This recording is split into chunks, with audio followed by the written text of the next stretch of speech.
This was the craziest. Look at this. I didn't even get to see it. I was working.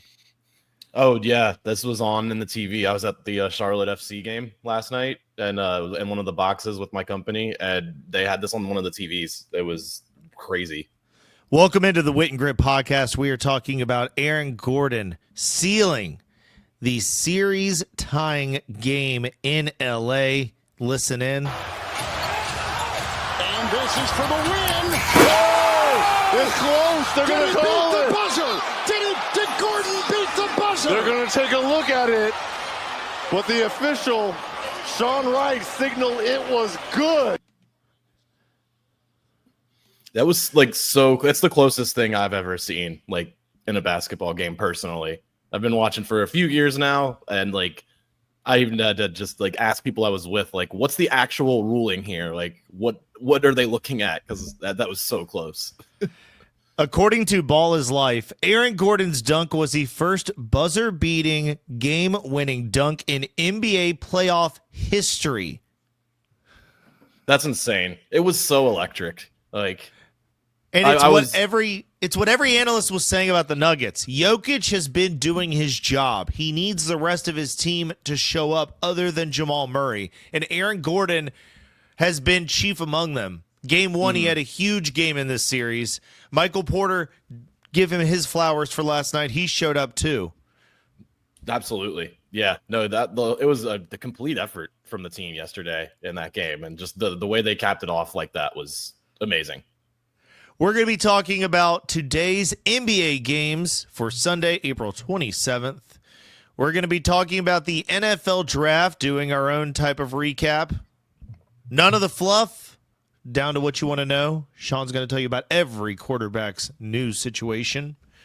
Judging by how NIL has been doing, it's worse for almost everybody. Some of them may be taking a step down. Yeah, it's not better. I didn't get contract details, but I think those are pretty set for rookies, aren't they? Shedeur Sanders definitely took a big cut. Oh, by falling for sure. Oh, and just in general. Yeah, from going to the NFL. Well, just being a fifth-round pick and how much NIL money he was making before. Yeah, he took too, a millions-dollar pay cut. He took a more than probably $2 million haircut. Yeah, and then in real time, as he was falling down the board, I was thinking this is costing him money because first-round picks make a lot more than fifth-round picks. Just I said, I think there's some rookie scale. But we're also going to be talking about Max Verstappen. Could he leave for Aston Martin? Would he want to leave for Aston Martin? Is it a terrible idea to leave for Aston Martin? All that and more coming up on the Wit and Grit podcast.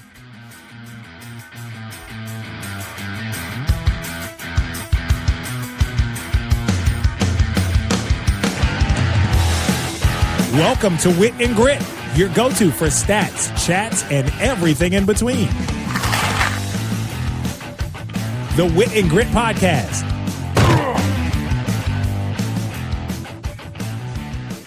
Welcome to the Wit and Grit podcast by Hammered Shark Productions. This show is intended for entertainment purposes only. We share our personal sports betting experiences and the bets we have personally placed. Nothing discussed should be interpreted as betting advice, financial advice, or a recommendation to place any wager. Please ensure that sports betting is legal in your jurisdiction and that you meet the minimum legal age requirements.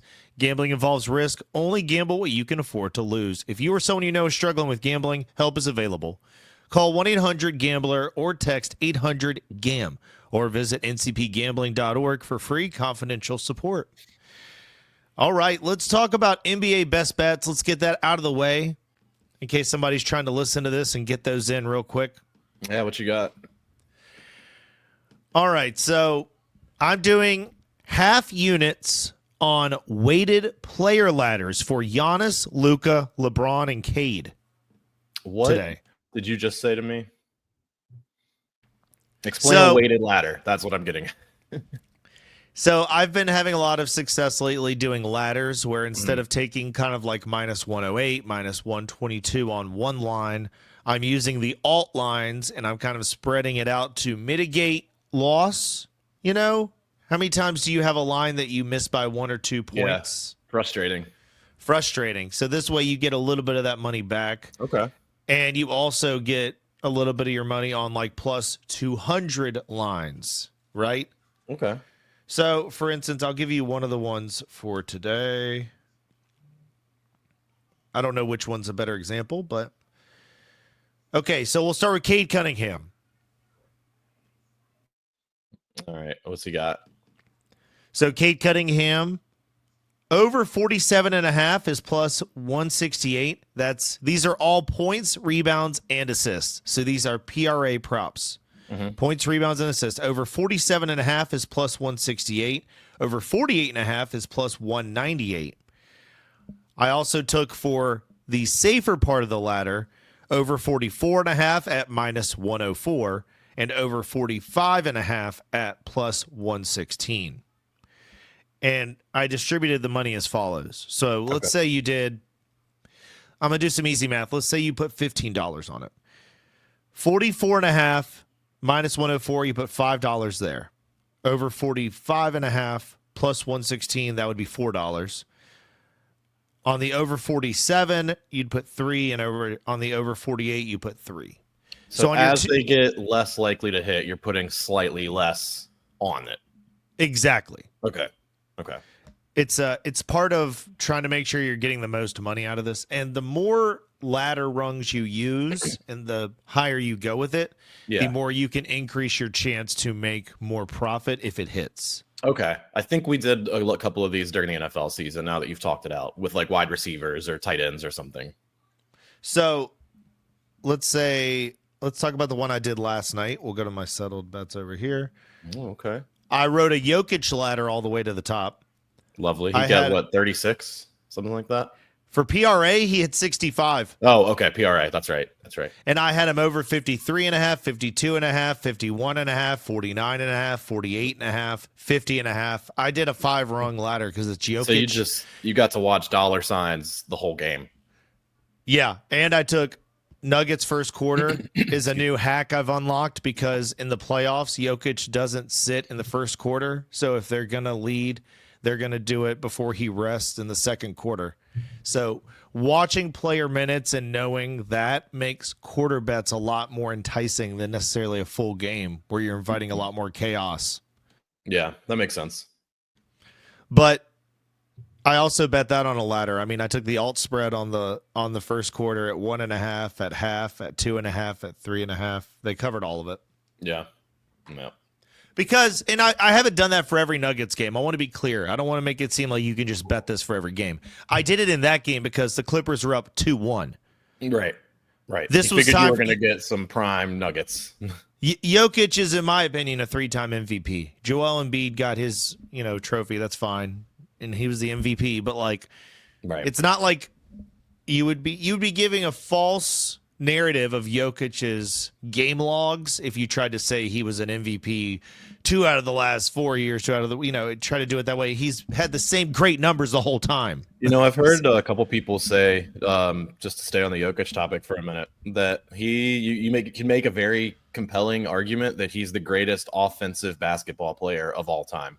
Then we're talking about Michael Jordan and Shaquille O'Neal and Kobe Bryant, just purely offensive basketball player, thinking about the whole what everything it encompasses. Maybe Jordan's a better shooter, this, that, and the other thing, but everything from points, rebounds, assists, just all of that. I think you can definitely make a case that Jokic is the best all-around offensive basketball player ever.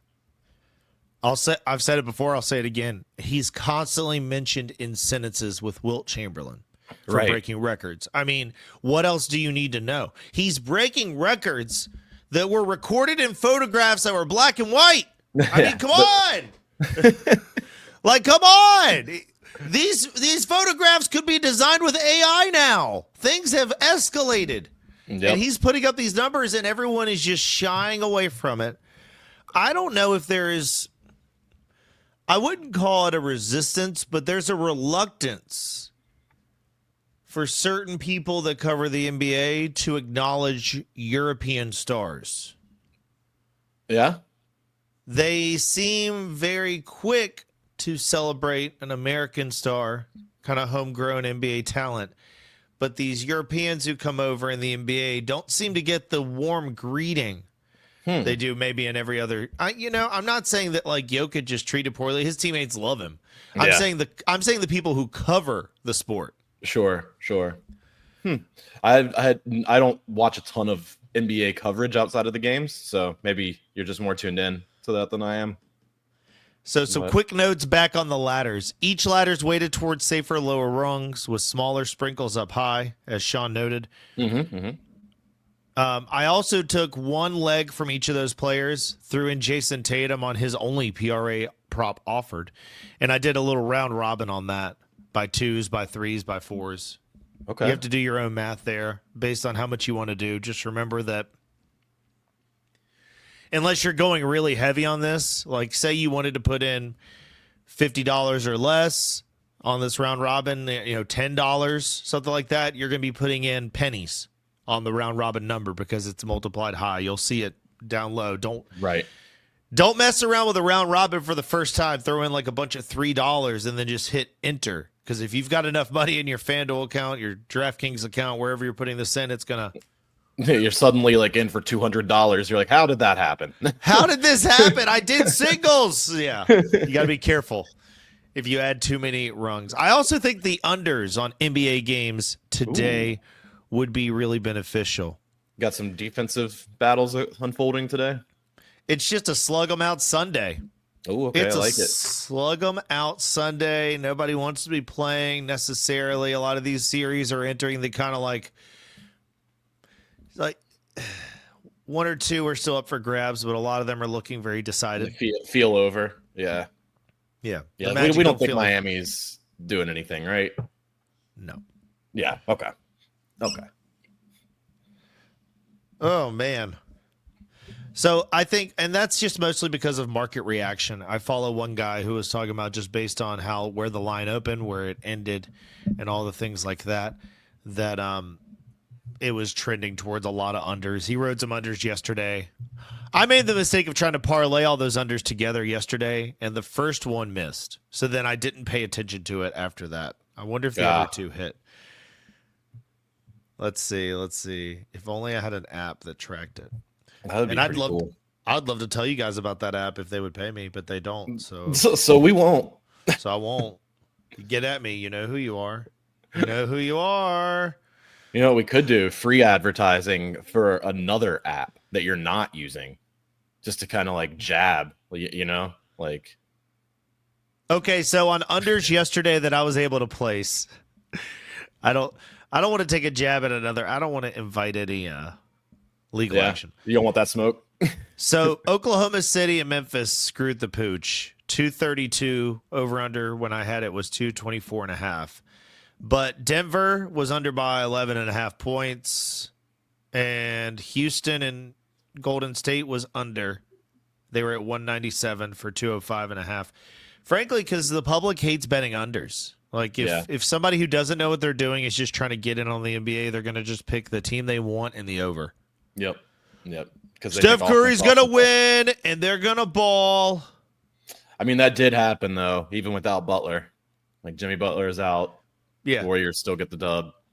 Steph Curry's awesome. Yeah. And they're actually playing a team. They're playing the Rockets, so I can't really say anything about that. Yep.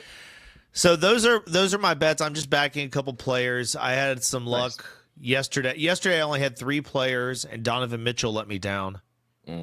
Only putting up 17 PRA. So luckily that was a round robin and not a parlay. But it was like you're mitigating your loss doing it that way. So I made money, but I didn't make enough money to write home about. I basically made enough, like I made transaction fees. It felt like. Yeah. So I would advise if you're doing a round robin to try to at least go 5 legs. 5?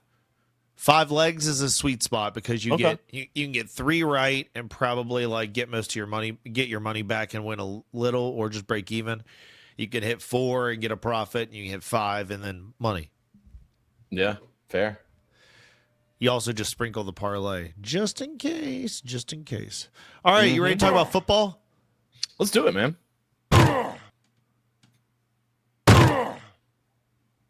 I don't know if it sounds like football yet, does it? It sounds a little bit like football. All right. The NFL draft brought to you by the Sanders family. Shedeur Sanders had more tape play every day of the draft as everybody wanted to talk about him. They didn't care where he was actually going to get drafted. They literally did like just sell ads the whole weekend. Like, I mean, Mel Kiper was rightfully roasted for kind of just spending most of the time. Cam Ward is being selected first overall, and he is just talking about how Shedeur Sanders is just as good. Only to sit there on national television for quite literally 2 days and wait for him to be selected. The Browns did trade up for him, though. I'm telling you what, it's not all good for the Sanders family, too. Here's another note for you before we get into your quarterback breakdowns. According to Yahoo Sports, Shiloh Sanders, dad was our agent, but that hasn't been working out too good. So today I had to sign with an agent. So his other son was like, yeah, I need an agent, and had to ditch his dad. Yeah. Yep. And I hear some talking heads like Cowherd and others talking about how Dion didn't do his son any favors by trying to act like he was going to be super selective where he played ball. Right. Well, and I mean, you and I kind of saw this coming to a degree, didn't we? Like, we didn't think he was going to be going, at the very top of the draft. Certainly we had landed on the fact that Cam Ward we was called gonna it. go. Yeah. I said it was going to be I said outside the first round, but we could have really doubled down. We had that one reel we put out where you were like, really? Over Shedeur Sanders? I was like, yeah. And Jalen Milrow did go before him. Mm-hmm. Yep, he sure did. And just to let's put a bow on our Sanders coverage with this. Okay. Todd McShay has named names. He says Shedeur didn't have a great interview with Giants head coach Brian Daboll and a private visit. He had an install package that came in. Preparation wasn't there for it. He got called out on it. Didn't like that. Brian didn't appreciate him not liking it. So that sounds like so much fun. I mean, because people were giving some draft analysts a lot of flack saying, oh, you guys villainized Shedeur during the process. This is your fault. No, like he thinks he's already deserving of a job because he's been paid millions upon millions of dollars at a young age where his head isn't developed and he's playing a collision sport. Yeah. Yeah. And his dad's famous. Last name Sanders. Like, it was hard enough to keep these kids humble when it was like Jameis Winston got caught stealing crab legs. Crab legs, man. Crab legs. Jim Harbaugh bought him a burger. Throw him out. What is this? Get that guy out of here. Get him out of here. We want to feed kids across America. Unless they play football, then they better feed themselves. But it's just like, man, I don't know. It's like Shedeur's not even the first quarterback on his own team drafted this year. Yeah, no, but he did kind of dominate the coverage. Here, let me give you a rundown of where everyone went, and we can kind of stop at each one if we have any thoughts on them. All right. Let's start, of course, with the first overall pick, Cam Ward to Tennessee. Everyone kind of knew this was going to happen, but, of course, still had to actually have the pick announced. So no surprise, he did go there. Good upside, but I don't think anyone thinks he's as generational as anyone maybe from last season. What do you think about this now that it's official? I think that Cam Ward was the best quarterback in this draft, and I think that you can compare him apples to oranges to last draft all you want, but it's going to be about what they do to surround him in Tennessee. It's what we say all the time. It's what we said the key to this draft was. We said it's going to be what? Fit. It wasn't these are the best players who can get to them. It's which players we think fit our system best and where we have them ranked. I think that's what allowed for so many trades this year. Yeah, that's fair. I mean, couldn't even keep up with the trades at a certain point. I mean, but Cam Ward is number one on a list from The Athletic on the 7 quarterbacks most likely to succeed. Okay. I mean, he's starting day one, right? I saw that one of his wide receivers went undrafted, so the Titans signed him as a UDFA already. So, I mean, like, they're going to bring in some familiarity. He's getting Warren Moon's number. They're unretiring one. Massive arm, natural ability to lead a locker room. Relentless drive is a lot of the reports you're seeing. Yeah, the offensive line in Tennessee is on the up and up. Yeah, smart, well-rounded player with a high football IQ and work ethic. It seems, I mean, we're not saying Sanders has a low football IQ by any means or a low work ethic. He just doesn't feel like he needs to work. There's that clip, I don't know if you remember it, where Cam Ward and Shedeur are talking to one another. Did you see that? I'm not familiar, no. Hold on. All right. Tell me a little bit more about Cam Ward while I find it.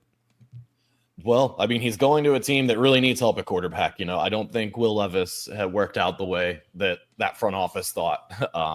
He had a couple of games where he knocked out a couple of different playoff potentials, but those were kind of fluke accidents. and outside of that, there really hasn't been a whole lot to write home about with Levis. So I think they're ready to kind of not really do a full rebuild in Tennessee, but maybe kind of a reset. Keep building the team that they were building anyway, just with a different pilot, so to speak. All right, check this out. This was an exchange they had that was going viral after kind of the fall. Come on, bro, let's make a song. Let's drop one, Richie. I play football. Here we go. Yeah, football. I play football. You ain't got no hobbies outside of that? I play football. That's the only thing I want people to know me as football player. Let's search up Cam Wood. You say American football. Back in my zone, man, you know I can't stop. I was blue face, I was really with that mop. Yeah. He's about it. I mean, that's who you want to take first overall. Like, this is what I do. This is all I do. This is what I want to be known for. All right, go ahead. Yep. So then, all right, the next quarterback off the board, Jackson Dart, Ole Miss, first round pick. 25th overall to the New York Football Giants. They traded up for him. A little bit of a risk there, but guy's got a live arm, I should say, a good arm. I think he's got a long way to develop, but the talent that this guy has shown throughout his Ole Miss career, I think is going to translate well into the NFL. I think this could be interesting for Daboll if Daboll's able to stick around. Yeah, I mean, they definitely wanted Daboll to make this decision, Coach Brian Daboll. Mm-hmm. I mean, helped Josh Allen's development, so they're hoping that he can do this. They wanted him to do the same thing with Daniel Jones, swing and a miss. Yep. So, I mean, he fixed him for a year, but it didn't progress past that. So he needs to try to get Jackson Dart to that next level. And coveted prospect for years, former USC, Ole Miss standout.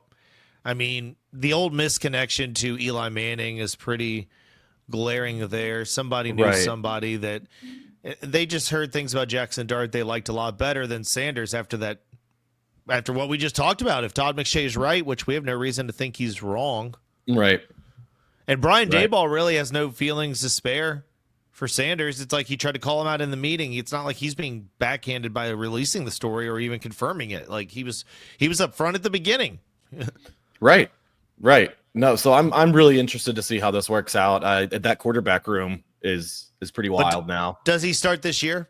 That's exactly I don't think so, because I mean it's what Russell, Jameis, and now Jackson Dart. So no, I don't think so. I think that's a really good situation actually to kind of sit and learn some good things from some experienced quarterbacks, and then really be ready to step in when the time is right.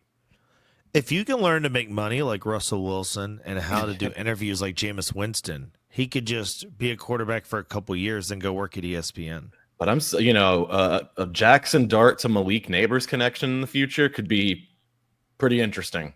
Something to keep an eye on.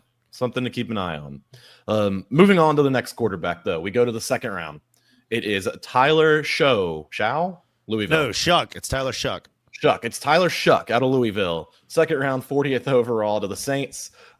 He spent 7 years in college, so he's a little bit older. The Saints did need a quarterback, but he needs to be ready fast because the Carr situation is still kind of up in the air. What do you think about this pick? I mean, people have been talking about it. We talked about it. We said this was the fit for Kellen Moore's system. I had somebody push back on this, saying that Kellen Moore had worked with Dak before he worked with like quarterbacks that had a big arm and things like this. But my pushback is like when he worked with Dak, he was the offensive coordinator who was given a job. He wasn't the head coach who could pick the quarterback or help pick the quarterback to that extent. You know, in Dallas, you're Jerry Jones or you're on the staff. So right. What do you think I think about- Tyler Shuck is the 1 year, like, take a dart, take a throw. We may not have Derek Carr at all this year. They would not have probably taken him if they didn't need a quarterback this year. But between Spencer Rattler and Tyler Shuck, they've got to find somebody to lead this team if Derek Carr's shoulder is not a go. Because Kellen Moore is going to have a longer leash, but you really don't want to you don't want to go into your first year feeling like the Carolina Panthers, do you? No, I don't think Like so. in most years, they're trying to reinvent that, but like year after year going in, if you looked at the Carolina Panthers setup of roster, everything, you'd be like, man, I don't feel good about this year. Now, why do you think they went, Shuck instead of someone like Milrow? You know, do they see a more of a long-term future with a guy like Shuck, or is it kind of the opposite where they see this is really just a Band-Aid until we get this figured out? Shuck is largely seen as the most pro-ready of all these quarterbacks. He's 26 already, 6'4", 219, mature, ready to start. Milrow is a project, as we talked about, like fast speed, raw intangibles, but he's got to be fine-tuned. They've got to make sure that they can kind of... Yeah, and so, okay. And speaking of Milrow, Jalen Milrow out of Alabama goes in the 3rd round, 92nd overall pick to the Seattle Seahawks. Kind of like you said, he's kind of the ultimate what-if athlete. You know, there's crazy plays that he can make out there, but he does need a lot of polish. Right now, he's going to be behind Geno for at least short term. So, we'll see what happens there. Are we sure that Pete Carroll is not still with the Seahawks? This feels like a pick he would make, but I guess they kept the GM, right? Yeah. Also, the new head coach of the Seahawks just came from where? Do you remember? No, not off the top of my head. Ravens defensive coordinator. Yes. We talked about how Mike Tomlin might go for Jalen Milrow because he had taken on Lamar Jackson before, seen the raw speed and seen how you had seen how you can plan around that. Mm-hmm. But I guess being on the staff also gave him a pretty good look at it. And so you get Milrow, you put him behind Sam Darnold, you ship off Sam Howell to Seattle. So now Sam Howell and Sam Darnold have switched places. Yeah, the swap of the Sams. And I think I misspoke. Yeah, Jalen gets to sit behind Sam Darnold, not Geno Smith. Geno's now, of course, on the Raiders with Pete Carroll. This is all so confusing. But yes, Jalen Milrow will be sitting behind Sam Darnold in Seattle. Yeah, the Raiders basically said we are now Seattle. Yeah, so I don't know what's going. It gets so confusing. Interesting note for me on Jalen Milrow is on these quarterbacks best situated to succeed. He is ranked above both Tyler Shuck and your boy Jackson Dart. Okay. Yeah, no, I mean, it'll be a fun story to watch unfold there. Because I don't know how long Sam Darnold's going to be the solution in Seattle. I mean, he did have a really good season in Minnesota, but that was kind of the outlier for, looking at his career on the whole. So maybe Jalen Milrow gets a chance earlier rather than later. We'll see. It'll be fun to watch. I don't think we have any reason to think that Sam Darnold could not possibly pull a Jake Plummer here and be a multi-year high-level starter. Sure. Yeah, I don't think that's a ridiculous thought. I don't think it's something that I would put my money on yet, but I don't think it's ridiculous. I'm not going to be betting the under on them blindly anymore, like I would have last year. Luckily, that was the one I didn't go in on, was the Vikings under, because that would have ruined me. Well, moving on to the Cleveland Browns. They finally get up there. They get their quarterback, of course, everyone expected, Dylan Gabriel. Oregon, 3rd round, 94th overall to the Cleveland Browns. Not a lot of people thought they were going to grab this guy, at least not here. He doesn't have a ton of size. He's not got the biggest arm. But Cleveland, liked what they saw out of him, at least in terms of production. They liked what they saw out of him more than what they saw out of Shedeur, apparently, because they drafted this kid first. So I don't know. What are your thoughts here of them grabbing this guy over Shedeur? Dylan Gabriel Well, highly productive, right? Oh, another Oregon guy. You go over to Oregon. So, of course, they had to try to compare him to Bo Nix. But if he picks up the offense faster than Sanders, the former Duck could create separation against his fellow rookie on the depth chart. But at the end of the day, he's right in there with Sanders competing. And I think that I have less thoughts about Gabriel or Sanders as a whole as much as I do about the Browns' approach this year. Right. No, do you love it or hate it? That they got two rookie quarterbacks? That they've got Joe Flacco, Kenny Pickett, Dylan Gabriel, Shedeur Sanders. I might have missed one. I love it because of how chaotic it is. I absolutely love it. So I can't wait to see how it works out. Deshaun Watson's still technically on the payroll, right? Like, obviously, my thoughts on him, but like, he's also a part of that situation. Like, so. Listen to this. Listen to this. 2024 Browns quarterback room. Deshaun Watson, Jameis Winston, Dorian Thomas-Robinson, Bailey Zappi. 2025 Browns quarterback room. Deshaun Watson, Joe Flacco, Kenny Pickett, Dylan Gabriel, Shedeur Sanders. Like, what is happening? They don't know. That's the answer to that question. No, I love it, dude. I love it because what you're doing is they're like, these quarterbacks aren't good. We're not going to get one this year. We need to trade back and get picks for next year. So they give up on getting this cornerback wide receiver hybrid so they can get that first round pick next year. Now they've got ammo in what could be the Arch Manning year for quarterbacks. Right. And if he's not the top one available, then goody gumdrops, somebody's even better than that. Right? Yeah. So they're punting till next year, but not punting on this year by saying, look, we took 2 rookies. If one of them ends up being our diamond in the rough, we can use all those picks next year to make the team better around them. And if they fail, we didn't waste a first-round pick on either of them. Yeah. No, that's a good thought process. I think it's brilliant in a sense that, like, the Browns were like, okay, everybody knows we need quarterbacks. Yeah. We don't want to trade for Kirk Cousins. There's no way they trade for Kirk Cousins now. I don't think so. Yeah, Kirk Cousins is basically looking at real estate in Pittsburgh and hoping that Aaron Rodgers decides he needs to hang it up. I don't know where he's going to go. Yeah. Yep. Well, we've talked a lot about Shedeur already, so we'll mention him and then kind of move on to the 6th and 7th round QBs as we wrap up this segment here. But Shedeur does go in the 5th round, quarterback out of Colorado, 144th overall to the Cleveland Browns. All the buzz in the world, decent pocket skills, pretty average in terms of his athletic traits. I guess there's a chance he develops, of course. That's why people are talking about him. But I think we kind of have all arrived at the spot of, he's good, probably not going to be great. We'll wait and see. I mean, I think this is the best situation for him. And I'll note that those quarterback rankings I had, top 7, Sanders is over Gabriel. Sanders is projected to be in a better situation than Gabriel because Sanders has all the qualities the Browns need, but apparently he needed either an adjustment on ego or they need to see that, like, he needs to prove himself because he's now a 5th round pick. At the end of the day, his job now is not to be the star. His job is to make the roster. Right. Yeah, absolutely. And I think that's going to humble him a bit. Maybe that's part of what the Browns are thinking.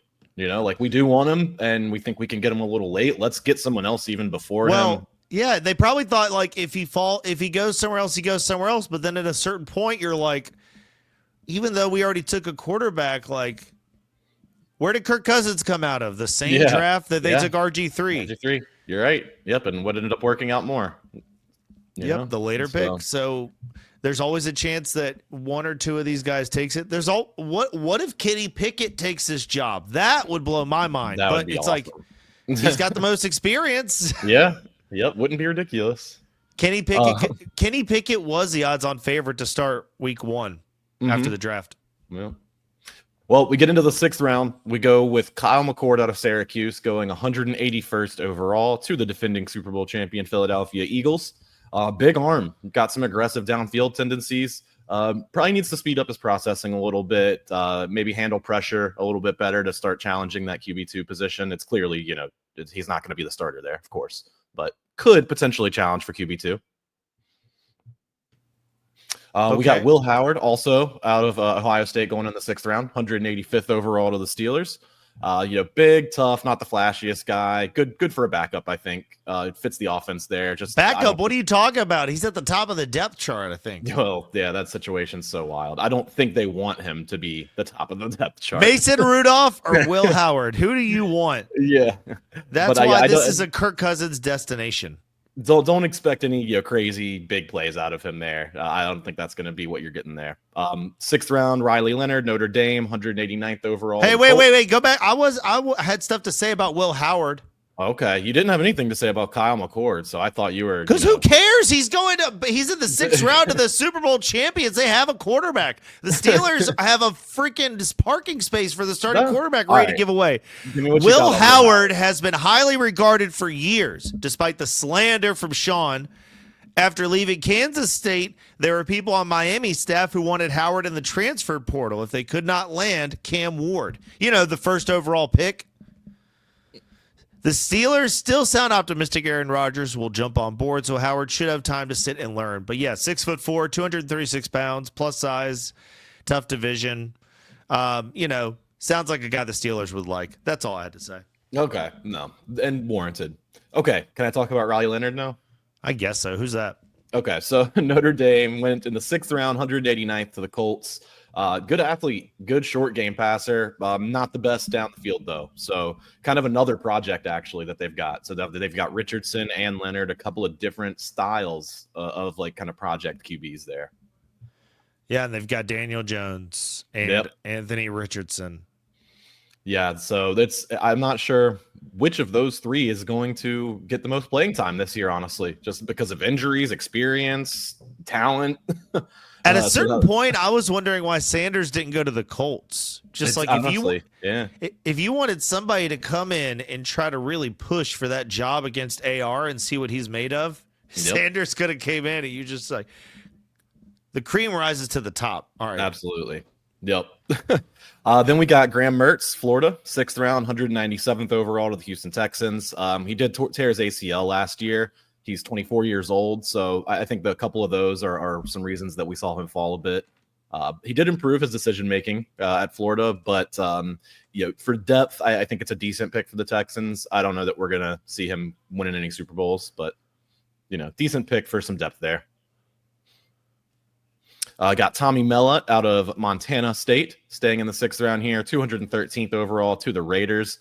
A really athletic guy, could even end up switching positions, honestly. If the Raiders don't need him at quarterback, they might end up putting him kind of at a receiver or a gadget type of role. That's not even the first quarterback there. That's not the first quarterback they took, is it? The Raiders? Yeah, didn't they take another one or no? Nope. That is the first one they took. That's the only one they took. Nope. But like I said, I'm not sure that they're going to – or no, they did take a second one, but that wasn't – he was the first one. They followed it up with Cam Miller. Right, that's what I was saying. Yeah. But he might not end up remaining a quarterback. So we'll see, kind of follow that and see how that unfolds. And then they did turn around 2 picks later in the 6th round still, 215th, and get Cam Miller out of North Dakota State. So 2 Raiders quarterbacks in 1 round, to your point. Miller won a lot in college, but scouts weren't really sold on his, talents translating well into the NFL. So that's the reason for the fall there. So the Raiders grabbed a couple of guys that no one's super impressed with, but I guess they'll kick the can, see what they get. We then move into the 7th round. Curtis Rourke out of Indiana, 227th overall to the 49ers. Big body, also recovering from an ACL injury, though. So, that's often why some of these guys end up falling, is because they're recovering from injuries and scouts just aren't sure if they're going to be able to bounce back well enough. But the 49ers love a good QB project. So this one's going to be a long shot. We'll see what ends up happening. But final quarterback taken, Quinn Ewers out of Texas, going in the 7th round, 231st overall to the Miami Dolphins. This guy, I think, maybe a year ago, you like that one? I'm interested now. Yeah. The other ones weren't interesting. You got me back. What? Quinn Ewers? What? Right. I think, if you had this conversation a year ago or so, people might have been touting him as the top prospect. And here he is, the last quarterback taken in the draft. You had Arch Manning step into the role there, or step into the school, I should say, and start really stealing the hype. But Quinn Ewers it could fit actually pretty well with the quick passing game in Miami. He might get, opportunities. Just unfortunately, Tua struggles to stay healthy. Zach Wilson's inexperienced and not, the greatest talent there is out there. So there's a chance that Quinn Ewers gets a real shot in Miami. And to your point, it is kind of intriguing, right? Like we know this kid's super talented. He's on the cover of the college football video game. Like he is the cover athlete. So like that's not just an accident that you happen to get the cover of the video game, Yep. The problem I think has been consistency. I'll note to this from ESPN. I'm looking at the draft grades they did for every team. I went to Miami real quick, by the way, C+. I'll end with a note on quarterback Quinn Ewers. He throws with touch, but I just didn't see a lot of consistency from him. He's a backup quarterback in the NFL.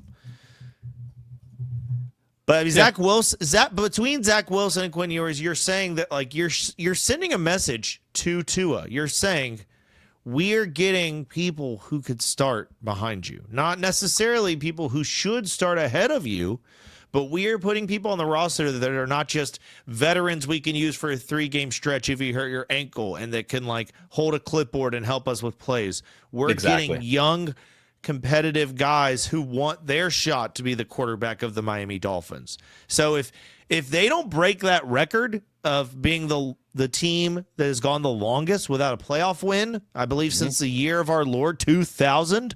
Yep. Then they need to drive. Tua needs to win a playoff game this year, period. Or his seat is hot. And McDaniels, right? At this point. Yeah, McDaniels will go. If you haven't gotten Tua there and everyone thinks Tua was supposed to be this, nobody was like, why did they draft him? Like, everyone got it. Yeah. Everyone got it. So I'm kind of with you. It's the hot seat. Yeah, I think both Tua and Mike McDaniel do need to kind of be concerned about that this season. And then Bill Belichick will come back. He doesn't want to come back and break the record till he can do it with the Dolphins. Oh, how would I feel about that? Still, I think he wants to be on the list with Don Shula. He'll do UNC for a year or two, and then boom. Well, that's the full rookie quarterback class. I don't know. Saw some big swings, some late round flyers. Teams hoping they found their future. We'll see who steps up. We'll see who's holding clipboards. To your earlier point. Cleveland's got the most interesting situation. If they do Hard Knocks anywhere but Cleveland, I'll riot. It's like, that's what we want to see. Yeah. I mean, maybe the Giants. Giants would be pretty interesting too. Yeah. But just make Hard Knocks a show that follows the best quarterback battle in the league. What? Stop playing. Stop playing. All right. F1 was off this week, but we're going to talk more about the possibility that Max Verstappen could go to the team that everyone forgets about, Aston Martin, Big Saudi money coming into play. Fernando Alonso has stated he would welcome a tie-up with Max Verstappen at the Aston Martin team. However, the two-time champion acknowledged the blockbuster partnership is unlikely to happen. Verstappen's been linked with an exit from Red Bull amid its dip in form, with team advisor Helmut Marko revealing the Dutchman has a performance clause in his contract.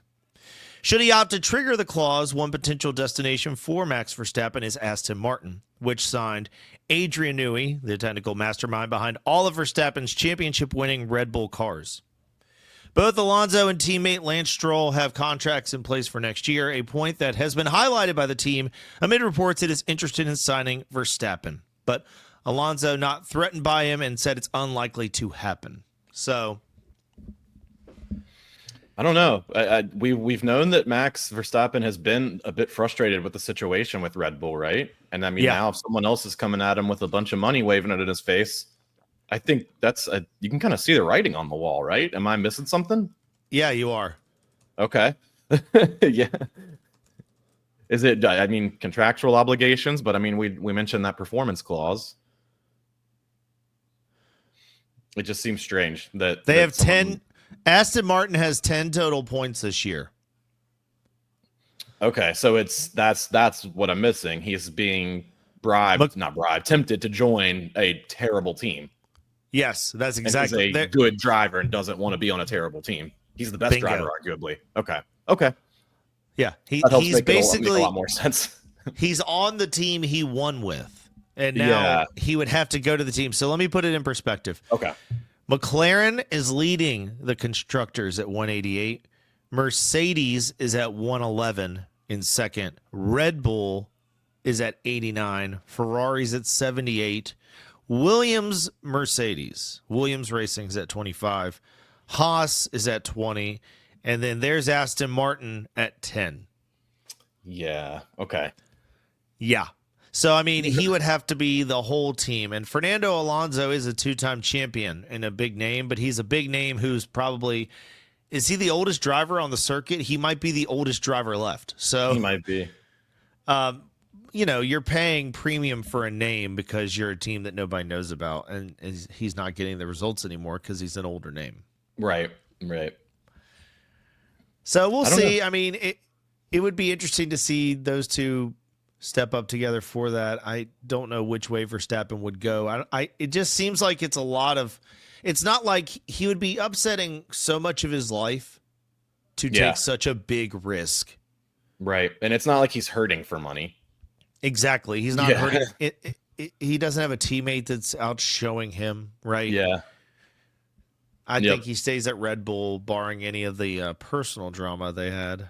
Try to work through that because I mean they're getting his car in better and better shape, like race by race, aren't they? Well, there's that, and then there were allegations of inappropriate workplace stuff against the head of the team.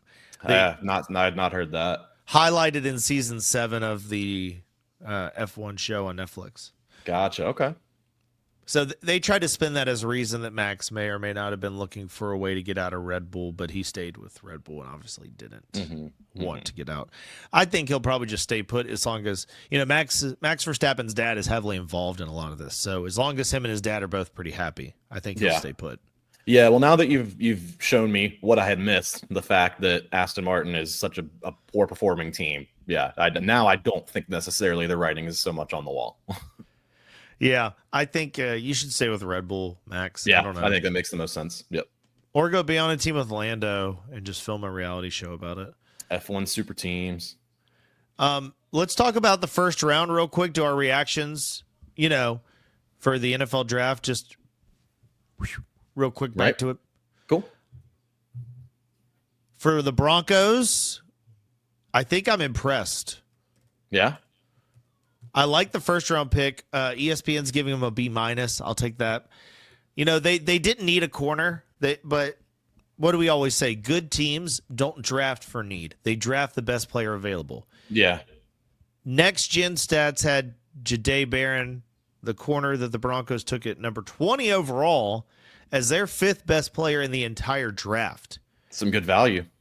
Right. So a corner of that good comes down. You put him next to PS2, and now you have Riley Moss, who only needs to be your 3rd or 4th best corner. And he was trying to be number 2 last year. So if he can bring that number 2 energy to that 3rd position, this defense is getting a lot better. And everyone kind of thought they were going after Omarion Hampton, who ended up going to the Chargers. And let's just hope that does not come back to bite them, because even Woody Page said Omarion Hampton was the pick. But the Chargers taking a running back in the first round makes just too much sense, in my opinion, with what they want to do. They want a big line. They want a ground and pound. Right. So any thoughts to you about – and I've already talked about my thoughts about the Cleveland Browns. They had a great draft, I think. I think they took advantage of a year where a lot of people were kind of down on some things. They said, bad quarterback year? Well, not if you take 2 shots at it, right? Yeah, exactly. The Cleveland approach. The new Cleveland Clinic. Bring them all in. No, I thought it was a fun draft. You watching the Shedeur drama unfold was interesting. I was excited, of course, to see Jackson Dart go to the Giants. I'm going to be paying close attention to that. It was fun. John T going in the first, as you expected, along with a couple other running backs. I think there were more running backs than quarterbacks taken in the first, right? I said that. Yep. So that's what I was getting at. Yeah. We told you that. Yeah, we said that here. We said under 2.5 quarterbacks, over 2.5 running backs. And that's right. Boom. No, fun draft, though. Fun draft. Roger Goodell almost fell off a bicycle. That was great. Little Wayne was there, as you remember Wayne which team he likes. Yep. I forgot which team he was a fan of for a second. Then he showed up, and I'm like, oh, of course. Yeah, that's right. Clay Matthews did the Bears suck thing. That was funny. Yeah, that was pretty interesting. I bet Ellie loved that one. Mm-hmm. The trade with the Jags and the Browns is so interesting. I think it sets up the youngest GM in the league, the second youngest GM ever, to take Travis Hunter and try to start his career off by saying he took the Shohei Ohtani of NFL. And I think kind of like inject some offensive power back into Trevor Lawrence. Well, because I feel like Trevor Lawrence is kind of on the cusp of is he going to work out, is he not? And now you give him someone like Travis Hunter as kind of a good shot in the arm. I think that's going to help. He's not even going to be his first wide receiver. Right. Brian Thomas Jr. from last year, who everybody keeps saying is physically built like Randy Moss. They started to come on the long game last year. So if they keep progressing and you can get Travis Hunter in there as your sort of gadget, kind of like secondary receiver, Trevor Lawrence finally has some weapons. He lost Evan Ingram, but look what he gained. Right. So we'll see if this will be enough to kind of get everyone back on his side, because I feel like public is kind of starting to turn against Trevor Lawrence a little bit. I'd say that overall, the Bears probably had a pretty good draft too, since Elliott's not here to talk about them. Right. I mean, the Eagles killed it again. They got an A-. I wouldn't disagree with that at all. Okay. Right. Fair. I mean, they did what they always do and what they just won a Super Bowl doing. They kind of moved up like one spot to grab a really great edge rusher that everyone overlooked that fits perfectly in their system. Right after Zach Braun went and got paid. So, brilliant. Yeah. All right, guys. Thanks for tuning in to the Wit and Grit Sports podcast, because we didn't really do as much pop culture today. Reminder, this podcast shares our personal betting journeys and experiences. It does not offer betting advice, financial advice, or gambling recommendations. Please gamble responsibly. Only wager what you can afford to lose, and verify that betting is legal where you are. If you or someone you know needs support, call 1-800-GAMBLER, text 800-GAM, or visit ncpgambling.org. Help is available 24/7 and is free and confidential. Unless you answer the phone with your full social security number, first and last name, and all your details, then they'll probably know who you are. We don't recommend. Well, I'm not saying do that. Yeah, for the record. Definitely. Right. All right, follow us on social media. I'm at Hammered Ian on X. He's at Sean Dizer. Also Spell on X. For him. SEANDUISER. Yeah, also on X. Also on X. Also on X. Hammered Shark Productions.